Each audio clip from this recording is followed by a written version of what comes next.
این روشی که الان بهتون میگم یکی از مهمترین روش‌هاییه که با اون میتونید توان ژنراتورتون افزایش بدید. بهش میگن بارگذاری پله‌ای، به این صورت که میان مصارف و بارها رو به 2 یا 3 قسمت تقسیم میکنن. تو اون لحظه اولی که ژنراتور وارد مدار میشه و ما میخوایم از بارش استفاده بکنیم، بارهای حساس ما اول میره روی مدار ژنراتور. بعد از گذشت یک زمانی قسمت دوم از بارهای ما وارد مدار میشه. فرض کنید ما اون بارها رو به عنوان بار مهم طبقه بندی کردیم و بعد از گذشت یک زمان دیگه‌ای قسمت سوم از بارها و مصارف ما وارد مدار میشه. ما اون رو به عنوان بارهای غیر ضروری طبقه بندی کردیم و جداشون کردیم. این کار باعث میشه که ژنراتور در 3 پله و 3 مرحله وارد مدار بشه و با انجام این کار اون جریان استارت اول کنترل بشه و توان ژنراتور ما افزایش پیدا بکنه. خب انجام این کار نیاز به یک مداری داره. من این مدار رو توی برنامه سیموریلی برای شما شبیه سازی کردم. بریم تا با هم یه نگاه بهش بندازیم.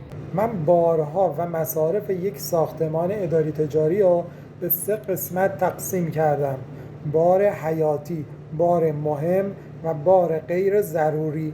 حالا میخوام مرحله به مرحله این مصارف رو از طریق ژنراتور برقدار بکنم. چیکار میکنم؟ وقتی تابلوی چنج اوور عمل میکنه بلا فاصله بارهای حیاتی برقدار میشه. ببینید سر راهش هیچ کنتاکتوری قرار ندادم. اون L1 L2 L3 خروجی تابلوی چنج اووره. البته یک کلید حفاظتی هم میخواد که اونم رسم نکردم و جای بارهای اون ساختمان که بارهای حیاتی هستش الکتروموتور قرار دادم، چون برنامه سیموریلی تنها مصرف کننده و باری که داره الکتروموتورها هستن. بعد از اینکه بارهای حیاتی بلا فاصله وارد مدار شدن، بعد از چند ثانیه بارهای مهم ما وارد مدار میشن. ببینید مسیرش کاملا متفاوته. از تابلوی چنج اوور یک جریان سه‌فاز گرفته وارد یک کنتاکتور شده و از اونجا خروجیش وارد بارهای مهم ما شده و بعد از اون بعد از چند ثانیه بارهای غیر ضرور ما وارد مدار میشه. ببینید باز اینجا یک جریان سه‌فاز وجود داره که از تابلوی چنج اوور میاد و وارد یک کنتاکتور دیگه این میشه که توسط این 2 تا کنتاکتور بارهای مهم و غیر ضرور ما کنترل میشن و وارد مدار شدن اونها کنترل میشه. این کار باعث میشه که جریان استارت اول و اون جریان راه اندازی ژنراتور به مقدار خیلی زیادی کاهش پیدا بکنه. در نتیجه توان ژنراتور ما افزایش پیدا میکنه. این مدار قدرت، این مداریه که من برای شما کشیدم، اما این مدار یک مدار فرمان هم نیاز داره. من اومدم این مدار فرمان رو ترکیب کردم با مدار فرمان لود شدینگ. توی ویدیوی قبلی با شما در مورد لود شدینگ صحبت کردم. لود شدینگ یک نوع مداره که اگر ژنراتور شما دچار اورلود بشه به صورت مرحله‌ای اول بارهای غیر ضرور شما را از مدار خارج میکنه تا ژنراتور شما از حالت اورلود خارج بشه. اگر که این ژنراتور از حالت اورلود خارج نشد، اون موقع میاد و بارهای مهم شما را هم از مدار خارج میکنه تا اینکه بارهای حیاتی شما حتما همیشه زیر بار باشن. بریم این مدار فرمان رو با هم دیگه بررسی بکنیم. هم در مورد روش بارگذاری پله‌ای با شما صحبت بکنم، هم لود شدینگ، تا بتونید این مدار رو توی تابلوهای چنج اوورتون استفاده بکنید. خب اینجا رو ببینید دوستان، نوشتم اینجا براتون کنترل بار 420 آمپر. من فرض میگیرم که ژنراتور من به هیچ وجه نباید از 420 آمپر فراتر بره جریانش. اومدم اینجا یک کنترل باری گذاشتم و از طریق اون سیتی هایی که روی شینه های اصلی اون ژنراتور هستش دارم این کنترل بار رو کنترل میکنم و این دوتا تیغه ای که اینجا میبینید تیغه های باز و بسته این کنترل بار 420 آمپری هستش. توی این مدار اومدم دو تا تایمر دیگه هم گذاشتم برای بارهای مهم. یه تایمر تأخیر در قطع، یه دونم تایمر تأخیر در وصل. این هم یک تیغه بسته هستش از این تایمر، این هم یک تیغه باز هستش از این تایمر. این هم کنتاکتوریه که قرار بارهای مهم ما رو ساپورت بکنه. این در حقیقت بوبین اون کنتاکتوره. خب حالا بریم جلوتر، میرسیم سر بارهای غیر ضروریمون. برای بارهای غیر ضروری هم باز یک کنترل باری گذاشتم. اون کنترل بار رو روی 400 آمپر تنظیم کردم و این میشه تیغه بسته و این تیغه باز اون کنترل بار و مثل همون بارهای مهم این قسمت مدار هم شامل یک تایمر تأخیر در وصل، یک تایمر تأخیر در قطع و یک تیغه بسته از تایمر تأخیر در قطع و یک تیغه باز از تایمر تأخیر در وصل میشه و این هم بوبین کنتاکتور بارهای غیر ضروری ما میشه. من انتظارم از این مدار چیه؟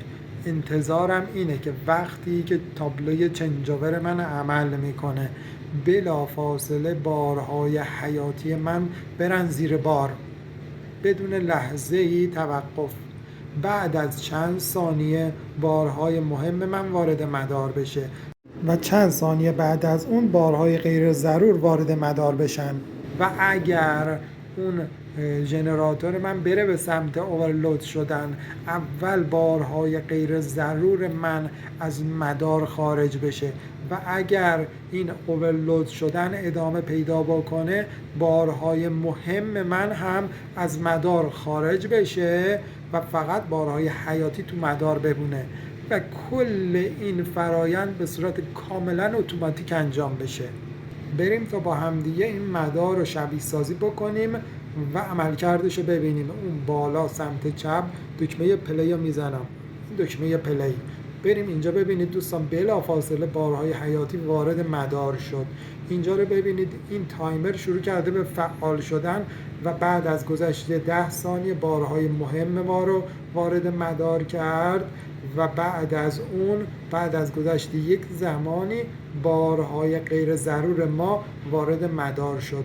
به این صورت کل مصارف ما به صورت پله‌ای وارد مدار شد. من یک بار دیگه شبیه سازی متوقف میکنم، از اول انجام میدم. ببینید من اصلا به مدار فرمان کاری ندارم، میام اینجا سر مدار قدرت. ببینید الان چنجاور عمل کرد، اول بار حیاتی من وارد مدار شد. بعد از گذشت چند ثانیه به بارهای مهم توجه بکنید. الان وارد مدار شد، بار مهم من شد پله دوم و حالا نوبت بارهای غیر ضروری میشه. توجه بکنید بهش. بله، بارهای غیر ضرور هم وارد مدار شد. بریم و مدار رو با هم دیگه تحلیل بکنیم، ببینیم اینجا چه اتفاقی میافته. کل این مدار توسط 4 تایمر در حال کنترل هستن. اولین تایمر گذاشتم، تایمر تأخیر در وصل روی 10 ثانیه برای بارهای مهم، یعنی بعد از اینکه بارهای حیاتی وارد مدار شد 10 ثانیه بعد این تایمر با استفاده از تیغه بازش اجازه میده که بارهای مهم ما وارد مدار بشه. اینجا رو ببینید الان شروع کرد تایمر به شماره انداختن. من گذاشتم رو 10 ثانیه، دست شماست، هر مقداری که بخواید میتونید بهش مقدار بدید. حالا بعد از اون نوبت تایمر تأخیر در وصل میشه. ببینید بعد از گذشت یک زمانی بارهای غیر ضرور ما هم با استفاده از تیغه باز این تایمر وارد مدار شد. یه نکته مهم، شما بلافاصله بعد از شبیه سازی هر دو تا تایمرتون فعال میشه، یعنی هم تایمر تأخیر در وصل هم تایمر تأخیر در وصل بارهای غیر ضروری هم بارهای مهم هر دو فعال میشن. اما چیزی که هستش شما باید زمان تایمر بارهای مهم و زمانش رو کمتر از زمان بارهای غیر ضروری قرار بدید. من اینجا بارهای مهم رو 10 ثانیه گذاشتم، بارهای غیر ضروری رو روی 20 ثانیه قرار دادم. این شد بارگذاری پله‌ای. الان کل مصارف ما دارن از طریق ژنراتور تأمین میشن. خب حالا بریم سراغ لود شدینگ. ما قراره که اگر جریانمون از یک حدی افزایش پیدا کرد بارهای غیر ضروری ما قطع بشن. فرض کنید الان جریان از 400 آمپر رد میشه، اون کنترل باری که روی 400 آمپر قرار داریم اون جریان رو سنس میکنه و عمل میکنه. در نتیجه این دوتا تیغای باز و بسته ای که از این کنترل بار تو این قسمت مدار قرار دادیم باز و بسته میشن و تغییر جهت میدن. به این صورت ببینید الان بار غیر ضرور ما قطع شدش. ببینید بار غیر ضرور ما قطع شد. حالا دو حالت به وجود میاد، یا اینکه ژنراتور ما از حالت اورلود خارج میشه و بعد از گذشت یک زمانی توسط اپراتور یا به صورت اتوماتیک دوباره اون کنترل بار ریست میشه. ببینید من الان دوباره کنترل بار رو ریست میکنم، اما بلافاصله کنتاکتور بارهای غیر ضرور ما وارد مدار نمیشه. توسط این تایمر تأخیر در وصل ما یک دیلی و یک تأخیر بهش میدیم تا خیالمون راحت بشه که ژنراتور ما دیگه دچار اورلود نمیشه. ببینید من روی 30 ثانیه قرارش داده بودم، شما میتونید حالا بیشتر قرارش بدید، معمولا روی 5 دقیقه یا 10 دقیقه قرارش میدن. ببینید بعد از گذشت یک زمانی دوباره بارهای غیر ضرور ما وصل شد. حالا حالت دوم رو فرض میکنیم.